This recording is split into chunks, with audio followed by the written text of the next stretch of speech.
Hai hai hai. Assalamualaikum warahmatullahi wabarakatuh. Terima kasih sudah tekan video ini. Video ini adalah presentasi dari kelompok 9. Nah, kita membahas bermain sebagai bentuk aktivitas dan mengoptimalkan perkembangan fisik serta psikomotorik anak. Nah, video ini dibuat untuk memenuhi tugas daripada bermain dan permainan anak SD. Nah, yang terhormat Bapak Dosen Dr. Andes Safruddin MPD dan Bapak Dr. Prayogi Dwina Angga SOR MPD. Nah, perkenalkan kami dari kelompok 9. Perkenalkan anggota kami. Saya Sumandari sebagai pemateri pertama. Saya Tegar Madani sebagai pemateri kedua. Saya Wirahdiansyah sebagai pemateri ketiga. Saya sendiri Yazid Bustami Al Mubarak sebagai pemateri keempat. Langsung saja, pengertian pertumbuhan fisik perkembangan motorik anak usia sekolah dasar. Pengertian pertumbuhan fisik. Pertumbuhan fisik adalah pertumbuhan struktur tubuh manusia yang sejak masih dalam kandungan hingga ia dewasa. Proses perubahan adalah menjadi panjang, pertumbuhan vertikal, dan menjadi tebal atau lebar, pertumbuhan horizontal dalam suatu proporsi bentuk tubuh. Pertumbuhan berarti pula sebagai proses transmisi dari konstitusi fisik, resam tubuh, keadaan jasmani, yang herediter atau turun-menurun dalam bentuk prospektif secara berkesinambungan. Hasil pertumbuhan dapat terwujud. Yang pertama, badan bertambah besar, yang kedua tubuh bertambah berat, yang ketiga tulang-tulang lebih besar, panjang, berat, dan kuat, yang keempat pertumbuhan sistem persarafan, yang kelima perubahan pada struktur jasmani lainnya. Selanjutnya, pertumbuhan jasmani ini dapat diteliti dengan mengukur. Dibagi menjadi 3, yang pertama berat, yang kedua panjang, dan yang ketiga ukuran lingkar, misalnya kepala, dada, pinggul, lengan, dan lain sebagainya. Dalam pertumbuhannya, macam-macam bagian tubuh itu mempunyai perbedaan tempo kecepatan. Selanjutnya, pengertian perkembangan motorik.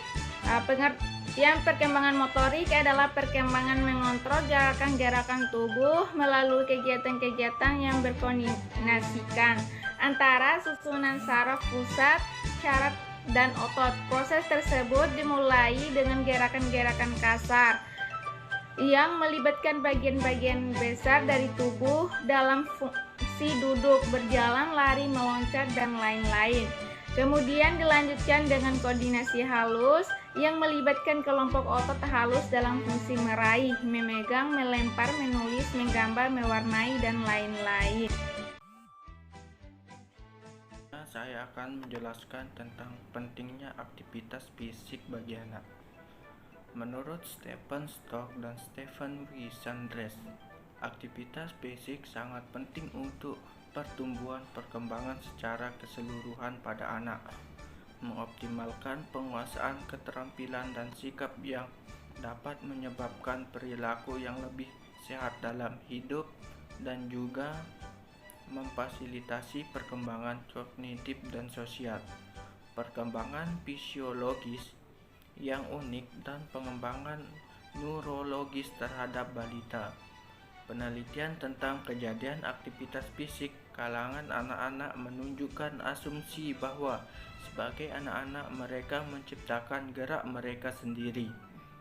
Demikian juga orang tua dan pengasuh tampaknya berasumsi bahwa aktivitas fisik disediakan melalui kegiatan bermain di berbagai tempat sebagai perkembangan motorik kasar dan halus anak, serta aktivitas tersebut memberikan. Baik, di sini saya akan membahas materi tentang tahap pertumbuhan dan perkembangan motorik anak. Nah, jika pada masanya bayi dan kanak-kanak dunia mereka itu dihabiskan di dalam rumah bersama keluarga dan sanak saudara. Nah, sedangkan untuk anak yang berusia 8 sampai 12 tahun, nah dunia mereka itu dihabiskan di sekolah maupun di lingkungan sekitar. Nah, jadinya beberapa tahap perkembangan yang dituntut pada masa saat ini. Yang pertama, belajar keterampilan fisik yang diperlukan dalam permainan. Yang kedua, mengembangkan sikap yang menyeluruh terhadap diri sendiri sebagai individu yang sedang berkembang. Yang ketiga, belajar berkawan dengan teman sebayanya. Yang keempat, belajar melakukan peranan sosial sebagai laki-laki maupun sebagai perempuan.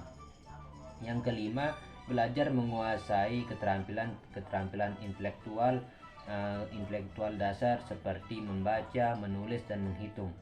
Nah, yang keenam, mengembangkan konsep-konsep yang diperlukan dalam kehidupan sehari-hari agar dapat berinteraksi atau menyesuaikan diri di lingkungan yang ada di tempatnya tersebut.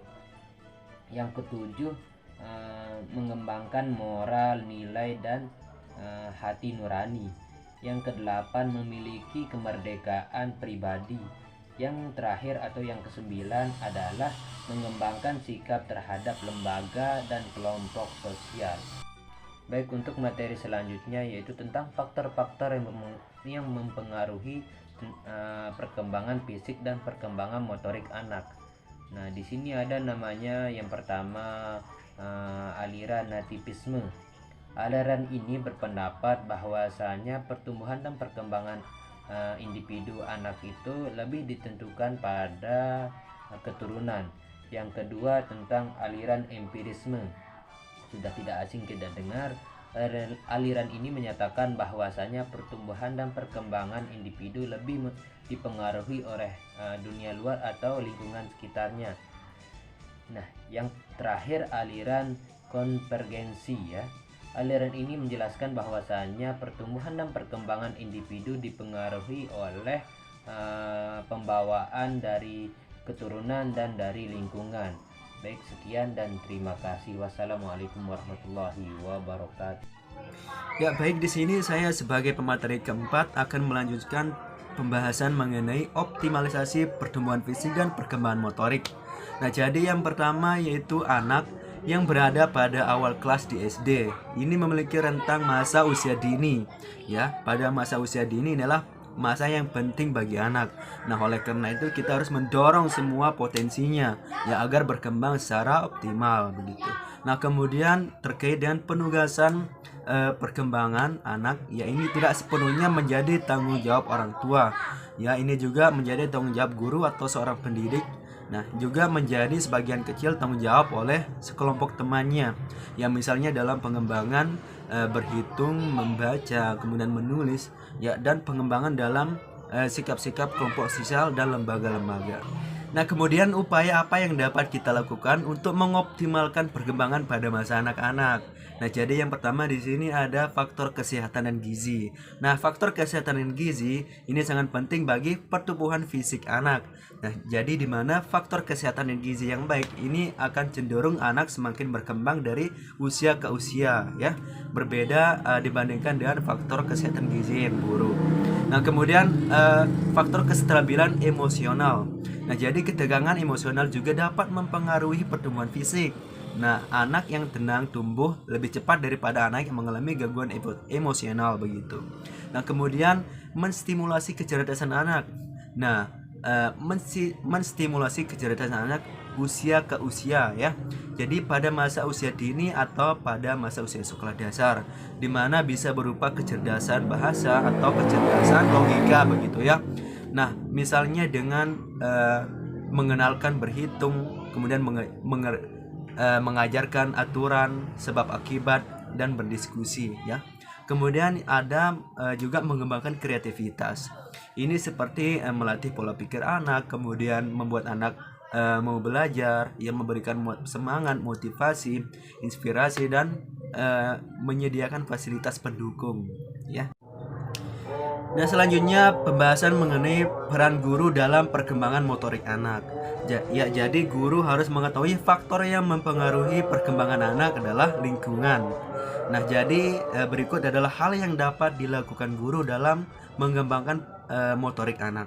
Ya, jadi yang pertama yaitu guru menentukan kegiatan bermain ya, yang terencana dan sesuai tujuan yang hendak dicapai, ya. Kemudian yang kedua yaitu menyediakan alat permainan yang aman dan sesuai dengan tahapan usia begitu.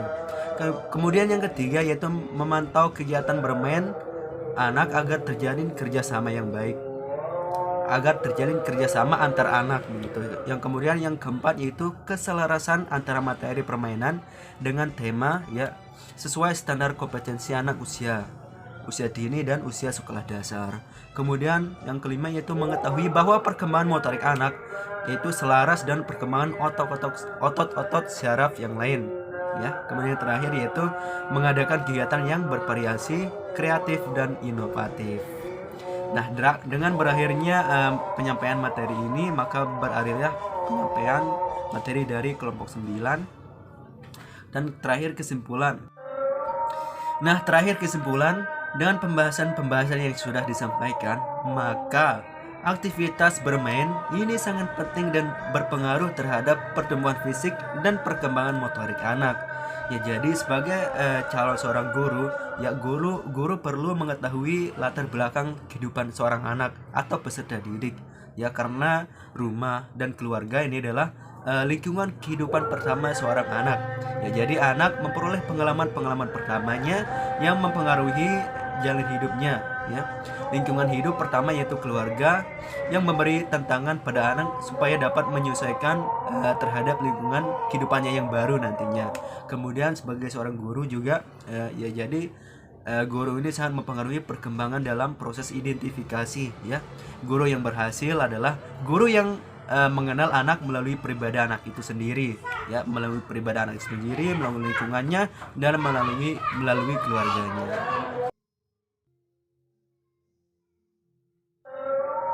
Nah, terakhir kesimpulan, dengan pembahasan-pembahasan yang sudah disampaikan, maka aktivitas bermain ini sangat penting dan berpengaruh terhadap pertumbuhan fisik dan perkembangan motorik anak. Ya, jadi sebagai calon seorang guru, ya, guru perlu mengetahui latar belakang kehidupan seorang anak atau peserta didik, ya, karena rumah dan keluarga ini adalah lingkungan kehidupan pertama seorang anak. Ya, jadi anak memperoleh pengalaman pertamanya yang mempengaruhi jalan hidupnya, ya. Lingkungan hidup pertama yaitu keluarga yang memberi tantangan pada anak supaya dapat menyesuaikan terhadap lingkungan kehidupannya yang baru nantinya. Kemudian sebagai seorang guru juga, ya, jadi guru ini sangat mempengaruhi perkembangan dalam proses identifikasi, ya.